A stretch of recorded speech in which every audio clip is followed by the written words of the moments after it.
Okay, so here we are on number 18. What interest rate, compounded monthly, will yield an effective interest rate of 3%? Oh yeah, this is effective rate. Didn't we talk about this a little bit? Yeah. I get confused which classes. I feel like I talk about all these same things in all these classes. Uh-oh, it's my... Oh yeah, all right, look at that. Man, I'm a tech wizard now. All right. All right, what do we do for effective rate of interest? Effective rate. It's also called APR, annual percentage rate. Remember, effective, we put in $1 for 1 year and then get the answer and subtract out the original $1. Right? Remember that? And then change to debt, and then change to percentage.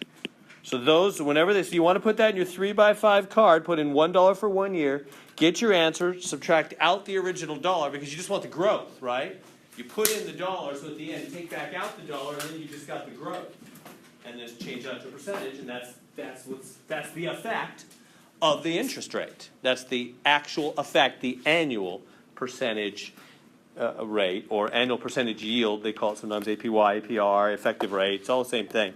All right, let's do it. What formula do we use? A equals P times...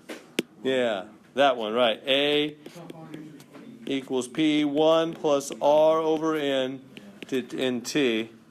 Because this is monthly, it's not continuous, right? The continuous where we use the Pert, the E, right, in there. We good with that? Okay, so there's the formula we use.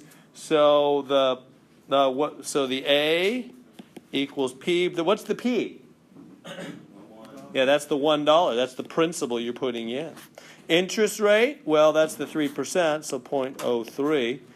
At least that's the listed interest rate. But when you do 3% monthly, you actually get a little better than 3%, right? That's what we're trying to figure out, is how much better. We're expecting the answer to be 3.09 or something, right? Because 3% done 12 times a year actually gets you a little better than 3% at the end of the year. Annual percentage will be a little better than 3%. Does everybody get what we're really doing when we do effective rate? Because listed percentages are not the same as the actual end of the year effect.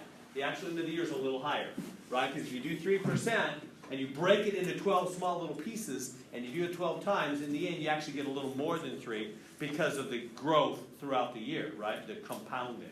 So we're trying to find out, well, what is that percentage? N, monthly, N is 12 times a year. Remember all this stuff? 12, and T is 1 year. So hit the buttons on your calculator. Somebody got that for me? It's 1.03, and then give me the rest. 159. Did I get that right? 1.0304, 159. All right, so then take off the original $. So the growth is the 0.0304, blah, blah, blah. Move the decimal 2 places to change to a percentage. 3.04%. That's what they wanted, 2 decimal places. So really, 3% broken into 12 little pieces, done 12 times in a year, really will have a 3.04% effect on your money after 1 year. That's the real effect. That's the annual percentage yield or percentage rate. It's the same thing as if they said, when they say 3% monthly, it's the same thing as if they just say to you 3.04% done once a year. That's what we're determining. It's the same exact thing. Make sense? Are we good? All right. It's always important to look at what do they want? That's the first thing my eye goes to. Maybe I should be saying that. How long? Right? That's look for the who, what, when, where, why, how. Right? The question word. And they're saying how long? It means what do they want from you? Time. So that's the first thing I grab onto. I go, oh, they want time. This is a time problem. They want me to solve for time. How long? Okay. So then I say, all right. Which formula do we use? Is it the Pert or the other one?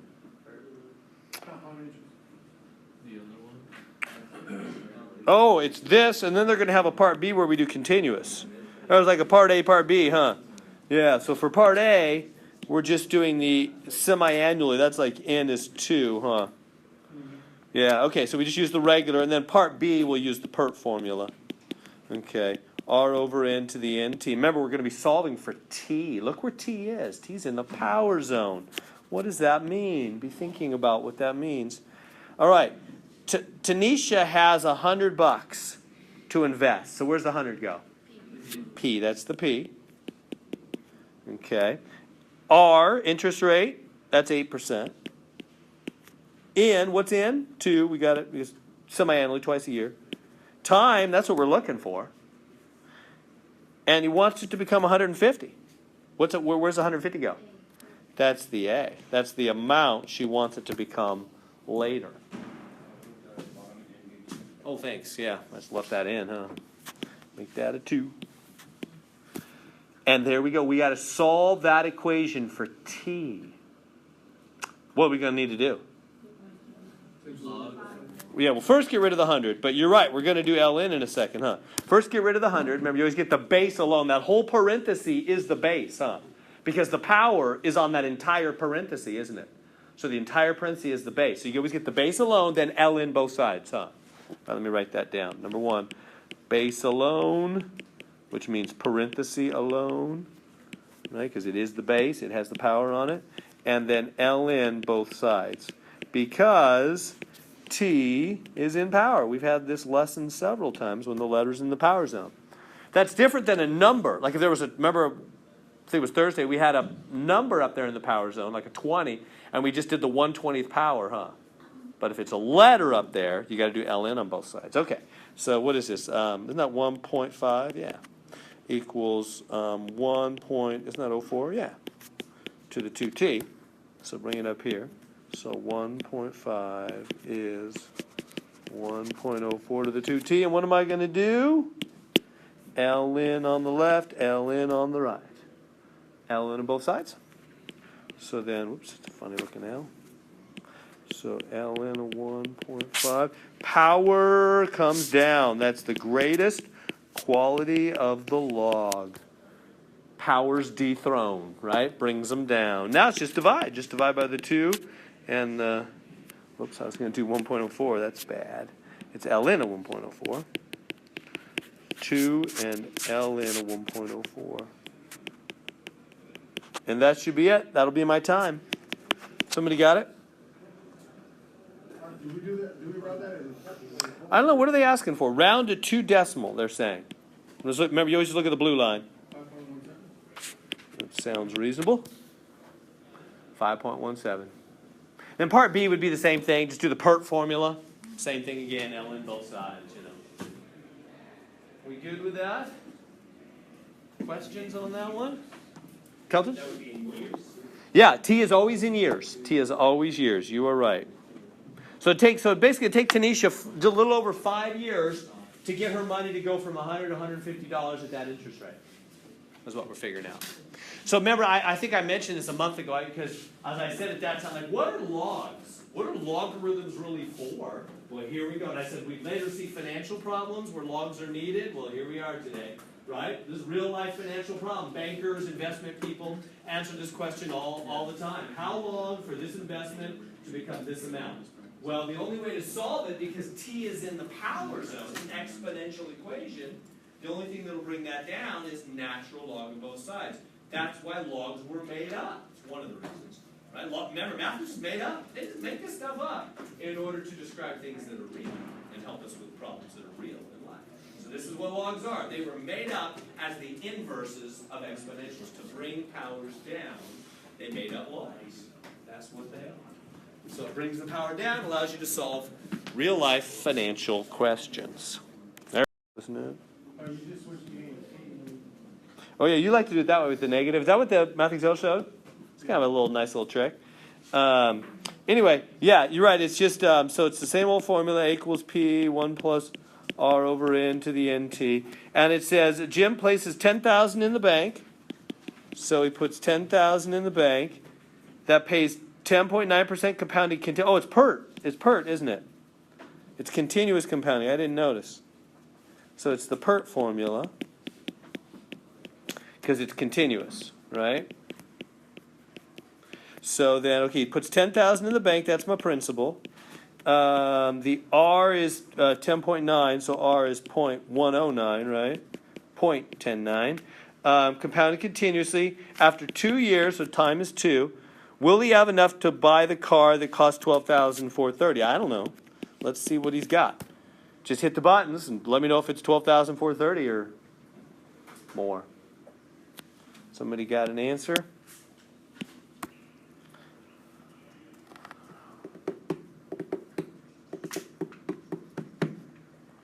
Anybody? Anybody?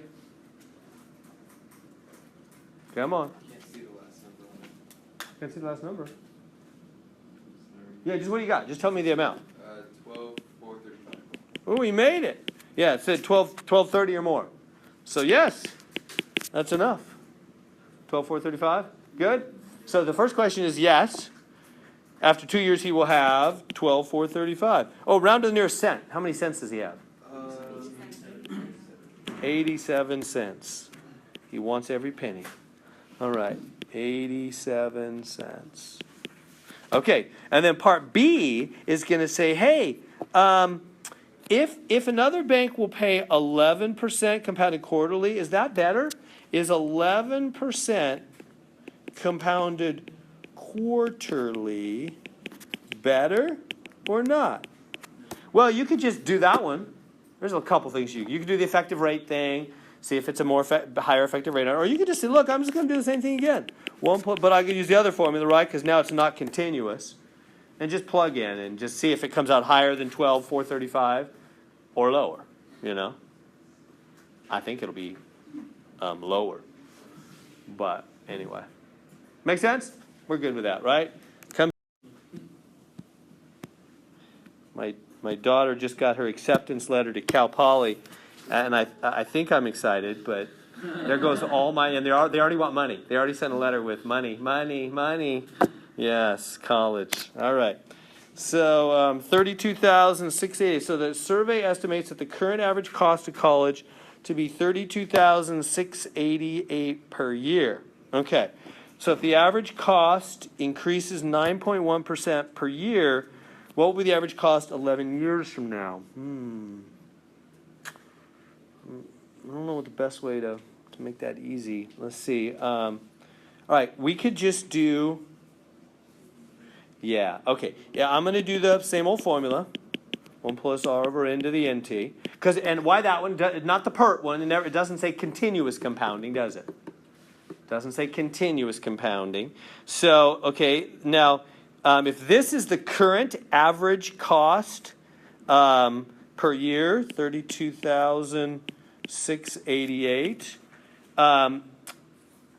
If it's going up 9.1% each year, that's the interest rate, right?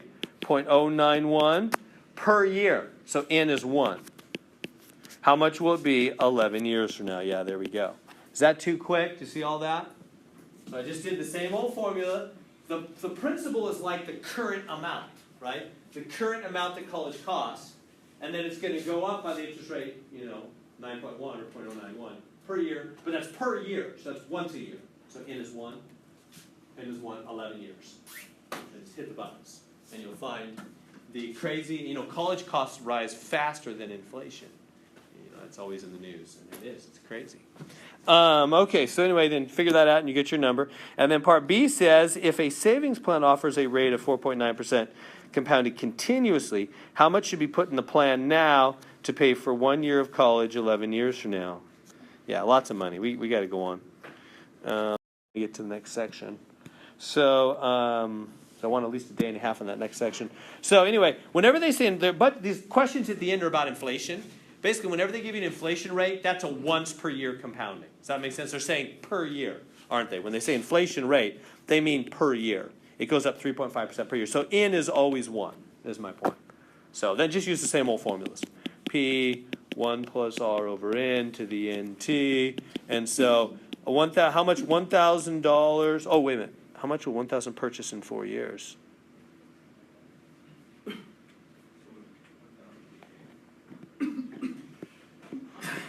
Oh, how much will $1,000 in today's dollars purchase in 4 years? less. So yeah, that's tricky. I'm glad I decided to do this one with you. That means this is confusing. That means that 1,000 is the A actually. That's where they switch. Yeah, or they could do the negative power switcheroo thing, you know. Yeah. Either way, does that make sense? It's a little confusing, huh? Because what you're really saying, you're saying, you know, if prices are going up, right, then $1,000 today will buy, you know, well, how are they saying it? How much will 1,000 per? So in 4 years, having 1,000, you know, yeah, that's it. You want to have the 1,000 in 4 years, right? They're saying in 4 years, 1,000 will buy what?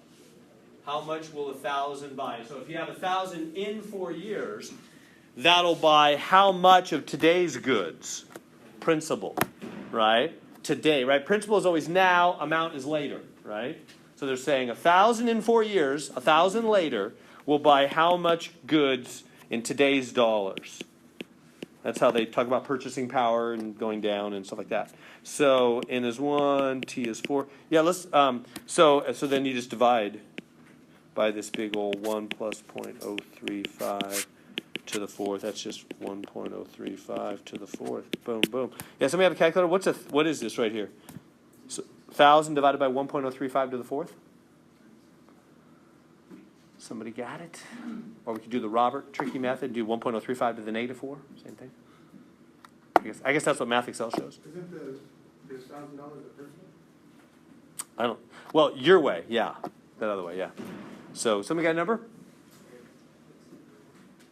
871.44. 871.44. Let me make sure I'm getting it. Yeah, and you'll have me here, not knowing what I'm doing, figuring it out with you. Okay, so what they're basically saying, does that seem right? They're saying $1,000 in today. So they're saying the way I was thinking about it is not right. They're saying, let's see, maybe they're right. $1,000. How much? $1,000. Today's dollars. If inflation is 10%, let me just take a simple number. This is what I do when I have something I don't understand. I just take something simple, 10%, right? But I say, okay, what does that mean to be 10% inflation? Well, that means 1,000. Well, an object, let's say a lawnmower, that costs $1,000 today in a year will cost 10% more, which is $1,100, right? 10% more. Okay, you with me? I'm just making it as real as I can. So this 1 year later, that's a year. If inflation goes up by 10% in a year, that means a $1,000 lawnmower would be $1,100 in a year. Now, what does that mean about their question? How much will 1,000, like 1,000, how much will 1,000? So they mean 1,000 today? Is that what they mean? It's kind of a confusing question. How much will 1,000 purchase in 4 years? Purchase in 4 years. Right now, they're assuming that the average inflation rate is 0. It's just an assumption they're making. How much will 1,000? Do they mean 1,000 in today's dollars or 1,000 in a year from now? Because they got to be a little more clear on what dollars they mean. They're looking for the amount in 4 years. Yeah, but the amount in today's dollars or those dollars. I understand the basic thing. So let me think. I can figure out what they're saying. How much will 1,000 purchase? So they mean in 4 years. They mean $1,000 in 4 years will buy less, right? Yeah, it won't buy the lawnmower, in other words. Right? In 4 years, $1,000 will not buy the lawnmower. No. It will buy less. So they mean in 4 years, $1,000 in 4 years will buy. So in those days' dollars will buy how much in today's dollars? That's what they're saying. How much in today's dollars? So how would you figure that out? You would need to say some lower amount, some lower principal needs to grow. So $1,000 in those. This is a tricky one. $1,000 in those dollars needs to buy how much in today's? So $1,000 in future money will buy a lower amount of goods. How much lower? They're saying it'll buy 90% of what it would have. That's what they're saying. So in other words, their answer is, because they're doing 1 minus 0.10, 90%. So they're saying it'll buy $900 worth of stuff. Is what they're saying. Is that true? How much will 1,000 purchase? Yeah. Yeah, if it was 10%, All right. Yeah. By $900. Is that true? So they would say by their formula the answer is 900. I'm not sure they're right. Is that true? $1,000 in those dollars will buy $900 of today's values and goods. No, that's not true. Inflation decreases your principal. Today's dollars will buy 900 worth in those days. $1,000 now. Inflation decreases your principal's value. Yeah. No. Because you're thinking that inflation, because inflation does increase the value. Like, and Think they're right. I could be wrong. So I understand what they're saying, and I don't think it's true. Let me do their thing. Let me first off make sure I can get their answer. Here's what they want you to do. They want you to do all the same formula but stick a minus in there, because I'll explain in a minute. I'm still not convinced that's true. Anyway, so they want you to take the 1,000 and subtract. So let's just get the answer first off. Make sure I know what they're thinking. And then I'll decide whether I really think that's right. I think I remember going through this before, and I think they were wrong, and I removed the question. Maybe. All right, so here we go. Somebody want to hit the buttons on that one? Yeah. William, hold on. Okay, grab me after class. You want to talk about it. Somebody hit those buttons for me, okay? 0.965 to the fourth. Yeah, so what is it? Did you, that what you did right there? 1,000 times 0.965 to the fourth.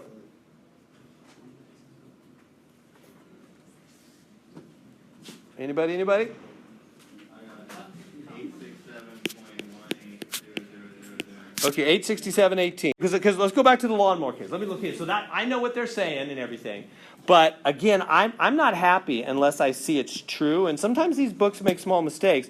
Okay, let me think one more time. By their thinking, what that would mean. So here's how I decide and try to look at truth.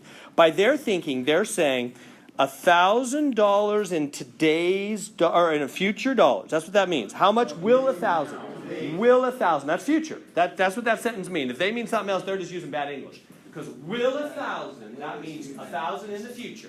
Will means future. So if they say how much will 1,000 in 4 years, $1,000 in 4 years, what will it buy? And they must not mean in those days dollars, because that would just be 1,000. It'll buy 1,000 in those days dollars. They mean what must it buy in today's dollars, or they couldn't mean anything else, right? Okay, so if that's the case, think about the lawnmower, right? Think about a lawnmower that costs $900, and they would say the answer is $900, right? 10% inflation, right? 10% inflation. How much will a $900 lawnmower be in 4 years? Come on, that's not a hard one. How much will a $900 lawnmower be in 4 years? Let's just do 1 year. So let's just do 1 year. In 1 year, add 10% of that thing. It is altogether, thank you, $990, right? 10% of 900 is another 90. So $990, right? So a lawnmower that costs $900 today will cost $990 in 4 years. Let's do 1 year to make it simple. In 1 year at 10% inflation. So then, by their little calculation, they would tell me to take the 990. No, take the 990, right?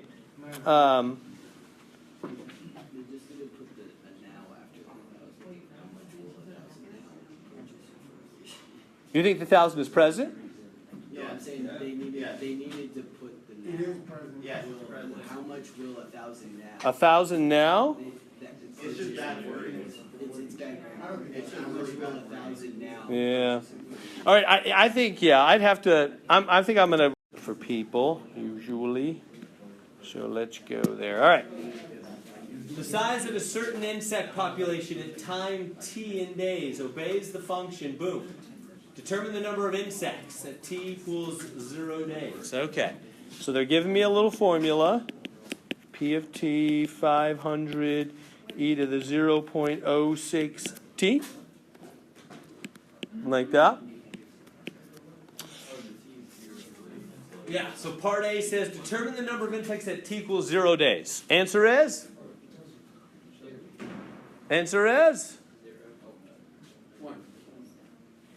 500. Thank you. 500, right? T is 0. Plug in 0. 500 e to the 0. E to the 0 is 1. 500 times 1. 500. Part A? We good? So part A is 500. Let's do part B. What is the growth rate? What is the growth rate? What is the growth rate of the insect population? The growth rate is that, remember the formula is Pert. It's really, they're just doing Pert again. That's just the Pert formula. See the E there? Right? That's just Pert. So where's the R? It's right next to the T. Yeah, it's the 0.06. Everybody with me? So the growth rate is 0.06, but they usually want it in a percentage, 6%. Good so far. Part C. What is the population after 10 days? T, look up here. T is in days on this one. See how they said it at the top? T is in days. So we're going to use 500 e to the 0.06 and put in 10. Time is days. 10 days. That's 5. Somebody got an answer on that one? 911.05. What do they want? They don't say how far they want. I'll just write 911. Probably they just want 911. I'm not to that actual question yet. I assume they'll probably say round to the nearest whole number, usually on these. So 911. Part D is a little harder, so I need to change screens there. You guys got that down okay? Can I switch screens? Am I going too quick? Go back for a second. Everybody got that copy down? So here's A, here's B, there's C. Any questions on A, B, and C so far? Is that okay? Am I going too quick? Good. Now part D, when will the insect population reach, is that 850? 850. 850, yeah. 850. So we got to use the same formula. When will it reach 850? So part D. So P equals 500 e to the 0.06 t. Yeah. When will it reach? So what is the 850? Where does the 850 go? Yeah, it's the P. It's the population. And they're asking when. When? What do they want? T. They want T. They want time. They want time. So they want you to solve there for time. So how do you solve for time there? Divide by 500, then add on both sides. Yep, because T's in the power zone again. Right? We know all about this. You guys are power pros on these now, right? What is that? 0.85 is like 1.7 or something? Like that. Divide that in your calculator. And then Ln on both sides. Ln on both sides. Like that. That good? And the power dethrones, right? On that, so we get Ln 1.7 is 0.06 t. Ln E, and what's Ln E? It is 1. It's 1. So it's really just 0.06 t. So bring it over here. Ln of 1.7 then is 0.06 t. So what do we do to solve for t? Yeah, divide. Just divide by that 0.06. And somebody got an answer on that one? 8.8438. For how? I don't know how many decimals they want. And that's, what is that? 8.84 inches, feet, miles, pounds. Days, right? It's time in days. It's days. When will the insect population double? 1,000. Just take it 1,000. Because we already know the 500 is the initial. Remember how this is the P equals RT? That's the P, that's the principal 500. That means initially there were 500 of the little critters, whatever they are. Insects, 500 originally. So they're saying when will it be 1,000? Does that make sense? Can I go to the new screen? I'll show you. Everybody got all this copied down? Can I go to the new screen? We good there? Yeah, so on part E, the final one, they're saying when will it double? So if you have the P equals 500 e to the 0.06 t, they're saying double is 1,000. So when will the population be 1,000? So then just solve for T. First step, you divide by the 500, and you'll have that 2 that they mentioned, that doubling. Right, and then ln both sides, and the power comes down, and da-da-da. Good? All that? Growth and decay, exponential growth and decay. All right, so strontium-90, radioactive material that decays according to the function, boom, where A0 is the initial amount present, and A is the amount present at time t in years. Assume that a scientist has a sample of 800 grams of strontium-90. What is the decay rate of strontium-90? Oh, yeah, it's not too bad yet. Okay, so we have this formula, A equals A0 e to the minus 0.0244 T. Okay, so you remember how, guys, we have the Pert formula? It's the same thing. All these are basically the Pert formula, just with different letters. So when they say A0, you should think P. It's the principal investment, except it's not money. Now it's whatever, strontium, right? In other words, the P is the original amount of strontium, strontium-90. That's just this is part of the name, really. It's the kind of strontium. And the A is the amount of strontium-90 later. Right? You with me? It's the same as the Pert formula we've been using all along. Right? The amount is still later. P is the principal, the amount put in the bank or that the scientist has in his petri dish beforehand. And then over time, it grows, or in this case, shrinks. Because now we're doing exponential growth and decay. Decay, so it's going to shrink. Right? And how do you know it decays? It's that negative power. That means decay. When you have a negative power instead of a positive, it's shrinking. Remember what exponential functions do with a negative power? They go down like that. Remember the graphs? So that's what we're talking about. This amount of strontium-90 going down. All right. So anyway, it's the same old stuff. So what is the decay rate? What is the decay rate? Well, this is the rate right here, huh? Remember the PERT? That's where the R is. That's the rate. So part A, the rate. Don't worry about the negative. It's 2.44%. Oh, do they? I'm all, don't do that. And then the blue line says, do that. Me and the blue line are in disagreement. I'm disagreeing with Math Excel a lot today. Yeah, I guess they want the negative. Let me write. They want the negative. So the negative 0.244. Then part B, how much strontium-90 is left after 10 years? That's what we can do for that.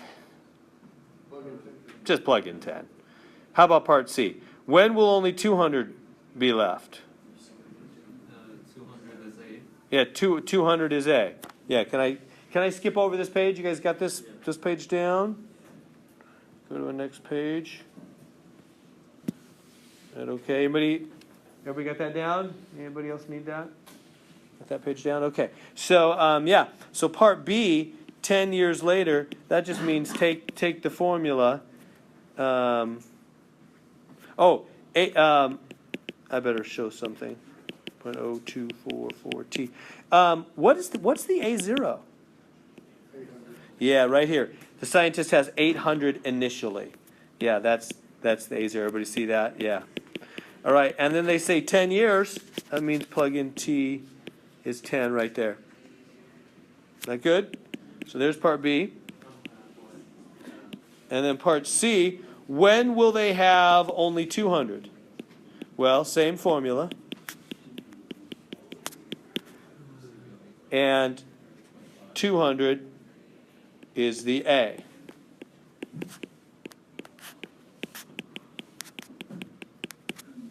We good with that? 200 is the A, and then just solve for T. It says when, so solve for T, huh? Solve for T, you divide by the 800. That would be 0.25 is e to the minus 0.0244 T. And you know, L in both sides. Bring the power down, dot, dot, dot. Away you go. Now, I wanted to get quickly to part D. So part D says, let's write the formula again. A equals 800, e to the minus 0.0244 T. Oh, I'm off the screen. Okay, that's too bad. I'm on my screen, but not on their screen.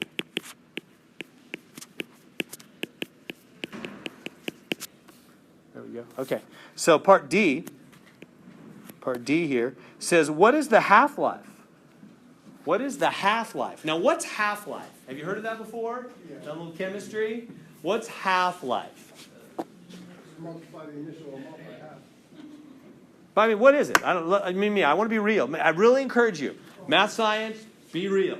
Be real. The more, and if you're wondering if you're being real, ask yourself if some Joe Blow off the street said, what is this? Could you put it in regular life words? If you can, it's real to you.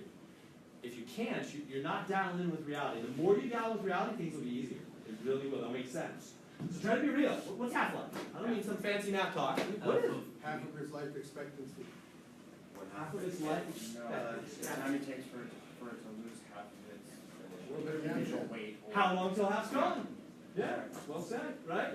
How long till half? You got a big chunk of this stuff. How long? And it just sits there. It kind of goes away into the atmosphere, and then after enough time, half of it's gone. How long was that? That's called the half-life. How long for half to vanish?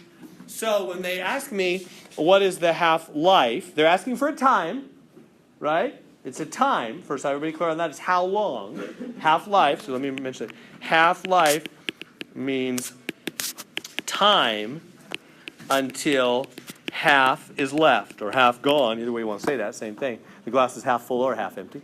So how long till half is left? So what does that mean then? What do I do? The A is 400. Because there's 800 originally, right?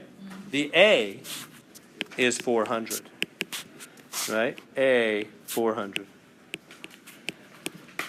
And then just solve for T. How long? T, same thing.